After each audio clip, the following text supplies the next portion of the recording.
the Chief Justice back to the session hall? Kayo po ba ang nagdala hindi sa kanya or he voluntarily No. entered the session hall? When he was brought to the medical section of the Senate,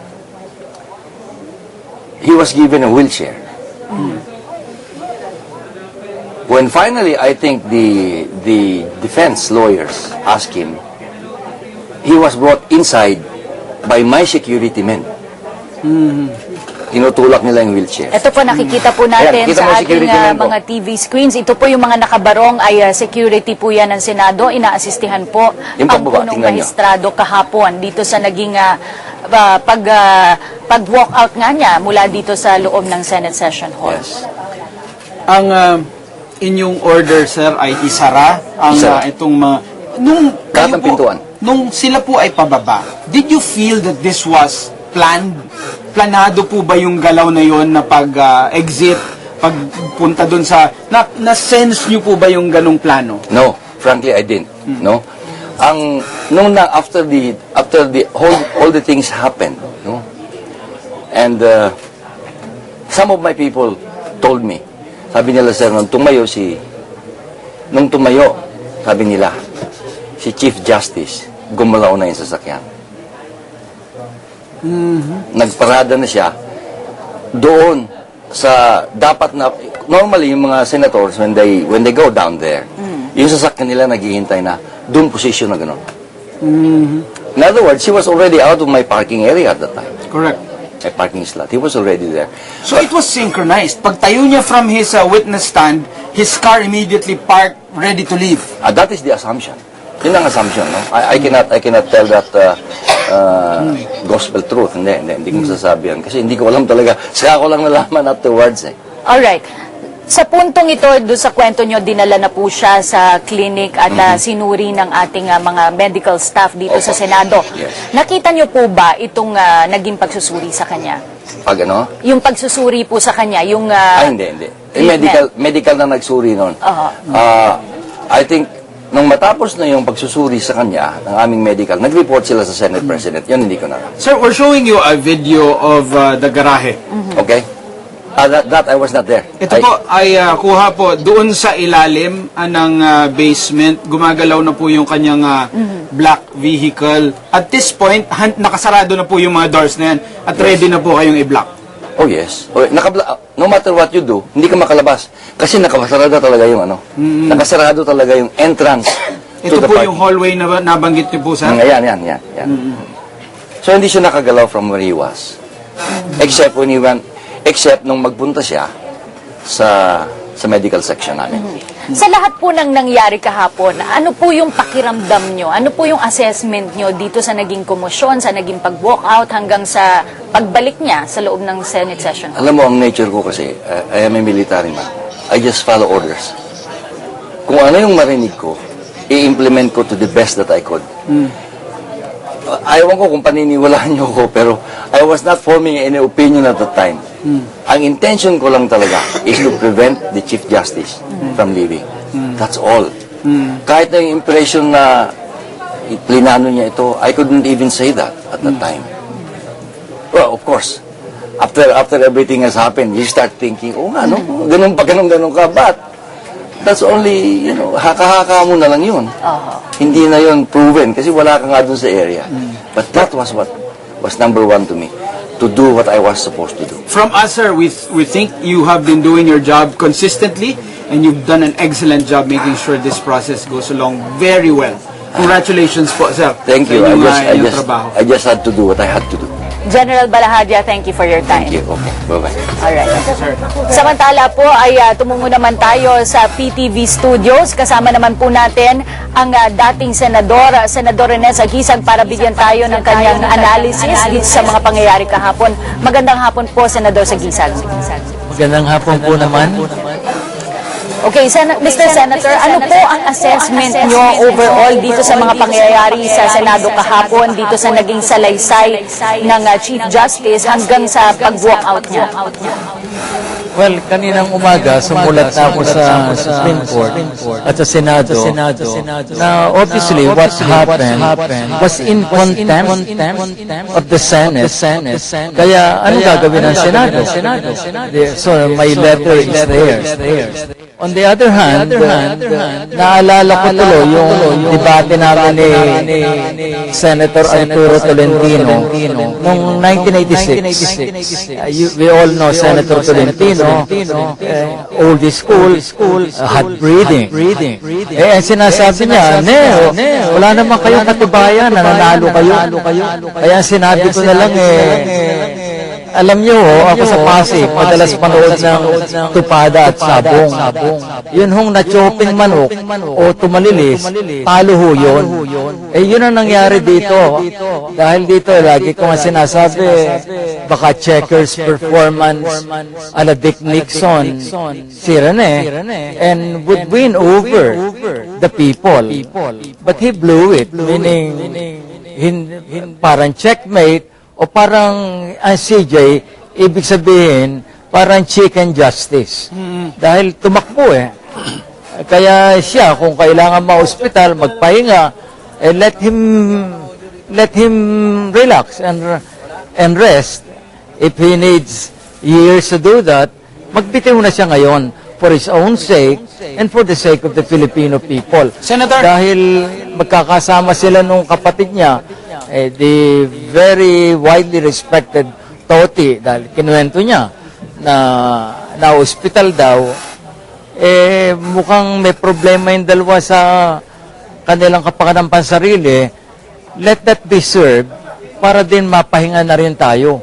So yan, meron akong pending petition to cite him for contempt dahil sa kwento yung tanong ni Mrs. na Marcia Lobato, talaga may intensyong umalis. Hindi, kasi kung ang excuse nila pumunta lang to respond to a call of nature, mapapabururos na si Chief. Well, lahat tayo maunawaan yun dahil biglang-bigla And what had happened earlier, binanatan ng prosecution, binanatan si Pinoy, binanatan si Chit Carpio, binanatan ng mga kamag-anak. Unprecedented. Sobra yung binigay na puwang sa kanya ni Manong Johnny at ng Senado. And he has really abused it. Kaya dapat siya dito, at the very least, magkaroon ng citation for contempt. And indeed, yung solution ko nung araw, if we don't have enough votes to convict him, may tinatawag na konseptong soft impeachment, meaning censure. At the very least, he should be censured for what he did yesterday and even for the more serious offenses. Dahil pinalapad niya lahat ng mga issues, libis, pumasok, and that was not fair to anybody. Kaya, grabe yung nangyari kahapon. It's a very dark day in the history of the Senate and in the history of the Republic. Senator Sagisag, let's go back to yung points of law or points of evidence na kanyang usapan po natin yung nabanggit niya on the dollar accounts. Ang nabanggit po ng ating ombudsman, meron nga po siyang 82 accounts. Ang sabi po niya, 4 lang daw po yung kanyang accounts. Ano po ang tingin nyo dun sa kanyang paliwanag on the dollar accounts?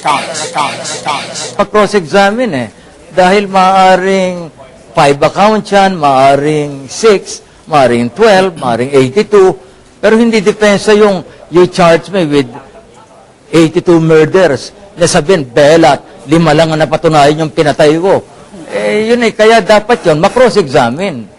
Dahil hindi ko maisip na gano'n naman katanga o irresponsable ang AMLAC. So there must have been a basis, baka pinalit-palitan, kaya which he has prevented by disappearing apparently in a hole in the ground. Pero na what in a general balahadya. Very alert pala yung mga bata niya. And I commend them for that. Senator Sagisag, kahapon po ay nagbigay ng warning si Senate President Juan Ponce councils ng punong mahistado. Sinabi niya po kung hindi babalik ngayon ang punong mahistado ay ang kanyang statements kahapon will be stricken off the record. Ngayon po ang punong mahistado ay nasa ICU, so malamang hindi po siya makakabalik ngayon. Ano po sa tingin niyo ang dapat gawin ng Senado? For today, let's give the doctors the benefit of the doubt, no? And I want the Senate doctors also to look at him. Baka sabihin rekomendasyon kay Manong Johnny, kailangan magpahinga ni Rene for 10 years. Okay lang yun. Kaya yun, to me, kung ilipat sa Lunes, that I think is fair to everybody. As of now, tinignan ng private doctors, kina Alran Bengson yan, ng Medical City, so I trust them. Pero yun nga, even if you trust, you have to verify. Kaya dapat din tingnan ng mga Senate doctors kung totoo yung opinion nitong mga doktor sa Medical City. At baka talaga sabihin kailangan magpahinga ito ng 1 taon. Sundin natin. Senator, balikan po natin ang argumento niya on the dollar account. Siyempre, malinaw po yung parang inamin na nga po niya na hindi niya ito dineklara sa kanyang salin. Pero ang kanyang paliwanag, hindi daw po niya kailangan i-declare ito dahil dun sa secrecy ng dollar accounts. Ano pong tingin niyo dito? When we crafted Republic Act 6713, we said to report all assets. Yan din na sinasabi ng saligang batas. Wala naman dong except foreign currency deposits. Di lahat naman darambong natin magpo-foreign currency deposits. Yan ang ginagawa ng Switzerland noon, pero binago nung manalo si President Cory, they did away with that rule. Kaya tuloy billions and billions were turned over to our country. Are we going to be the old Switzerland? Yung sinasite na batas na yan was passed on April 4, 1972. Pero ngayon, meron tayong saligang batas, 1987, very heavy on transparency and accountability. And really, in all our debates then, it never crossed our minds to accept from the operation of the law foreign currency deposits. Kaya kung yun ang depensa niya, I don't think it will really go very far, except na hindi natin alam kung ilang mahistrado ng Korte Suprema, ilang kasapi sa 2 kamara, at kung sino-sino pa sa kabinete, baka paboran nila yung interpretasyon na yun, dahil baka may mga itinatago din sila. All of them, to me, are in violation of our intent in 1989 and carrying out the intent of the 1987 Constitution. Ayan po, babalikan po natin si Senator Sagisag. Ayusin lang po ang konting technical issue.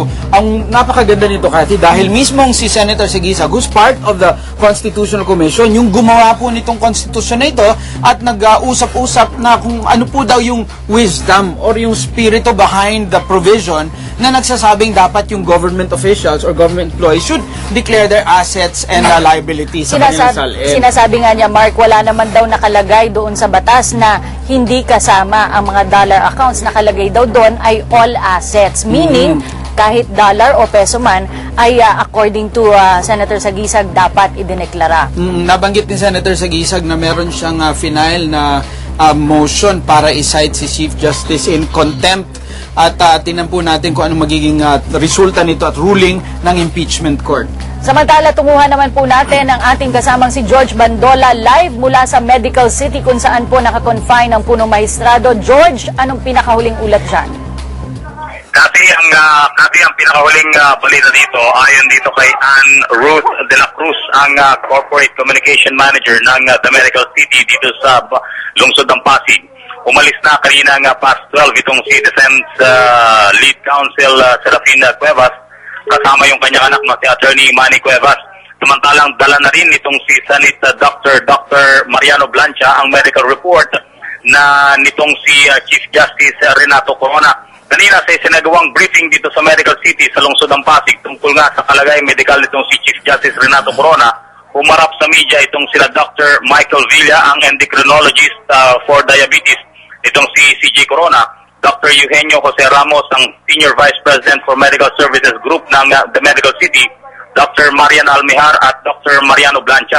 Kinumpirma nitong si Dr. Eugenio Jose Ramos na nakaranas ng hypoglycemia ang punong maestrado kahapon. May sisisi daw ito dahil sa hindi pagkain ng tanghalian ni Corona na naging dahilan para bumagsak ang kanyang sugar level. Sa medical bulletin din na inilabas at pinamahagi sa media nitong Medical City, ang naranasang hypoglycemia ng punong maestrado kahapon ay naglagay sa kanya sa bingit ng pagkakaroon ng acute coronary event o pagkakaroon ng panibagong heart attack. Pero naagapan nga ito, ngunit kailangan sumailalim sa isolation o intensive care unit ng ospital si Corona sa loob ng 48 oras o 2 araw na nagsimula kanina. Ayon dito sa medical history ni Corona, 20 taon na itong may sakit na diabetes at araw-araw di umanong gumagamit ng insulin. 2 beses na rin itong naoperahan sa puso sumailalim sa heart bypass operation noong 1995 at 2008. At ang pagkakaroon nga ng hypoglycemia, gate itong si Dr. Ramos, pag hindi naagapan, ay maaaring magdulot ng atake sa puso nito. Kanina nga nandito itong si Dr. Blancha para alamin ang kondisyon ng pasyente base sa utos itong si Senate President Juan Ponce Enrile. Bukas, after lunch, muling magpapalabas ng medical bulletin ng Medical City sa tunay pang kalagayan medikal nitong si Chief Justice Corona. Kasi Maraming salamat, George Bandola. Yan po ang ulat ng aming kasamang si George Bandola live mula sa Medical City sa Pasig tungkol sa kalagayang pangkalusugan ng punong maestrado at ayon sa kanya nga ay kinwento na nagkaroon nga ng hypoglycemia ang punong maestrado kahapon dahil hindi po ito kumain ng pananghalian at itong pagkakaroon niya ng hypoglycemia ay naglagay sa kanya sa bingit ng pagkakaroon ng acute coronary event. Ito po yung heart attack. Pero hindi po natuloy ito kaya sa ngayon ay inoobserbahan po siya sa intensive care unit ng Medical City. Siyempre, yung opinion ng mga medical experts dito ay marami nga pong varied opinions. Pwedeng nagsabing madali lang i-manage ito. Pwede meron din nagsasabing napakaseryoso nitong bagay na ito. Kaya meron tayo makakausap maya lamang ito. Kasama natin sa studio, sa PTV studio sa Quezon City, si Dr. Olarte at si Senator Sagisag pa rin po. Magandang hapon po, Dr. Olarte and Senator Sagisag. Magandang afternoon.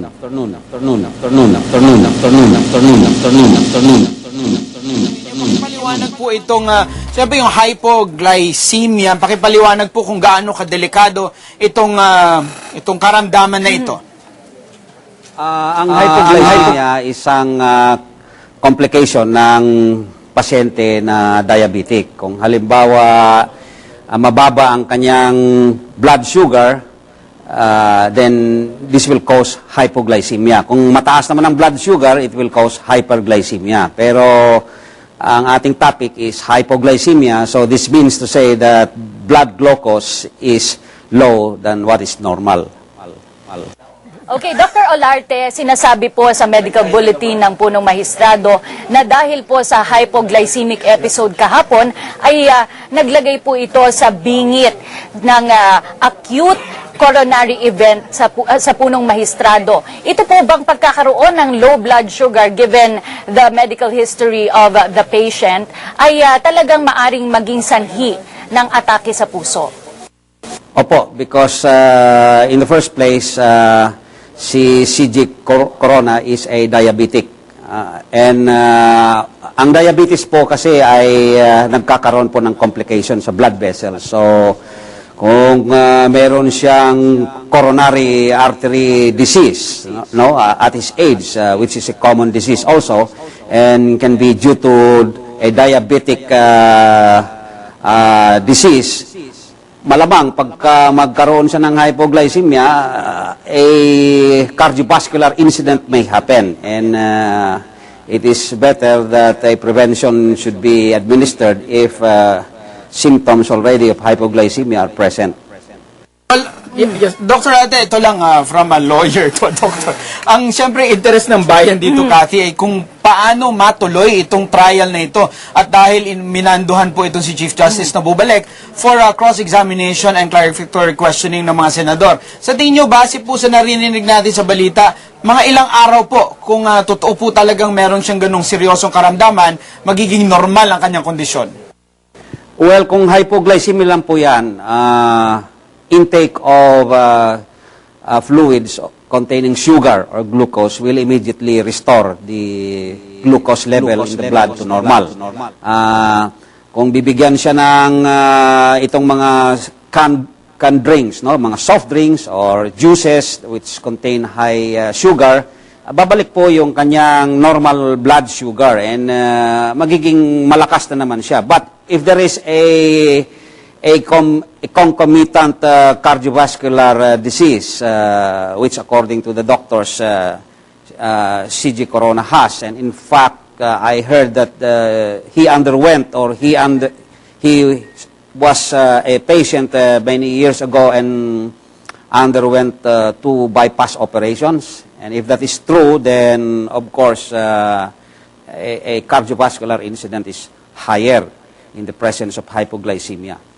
Alright, tumungo naman po tayo kay Senator Sagisag. Senator Sagisag, ano po ang komento nyo dito sa waiver na pinirmahan po ng punong mahistado, ngunit sinasabi po niya na kailangan po lahat ng pumirma dun sa impeachment case niya at maging isa sa mga senator judges ay kailangan ding pumirma ng kaparehong waiver?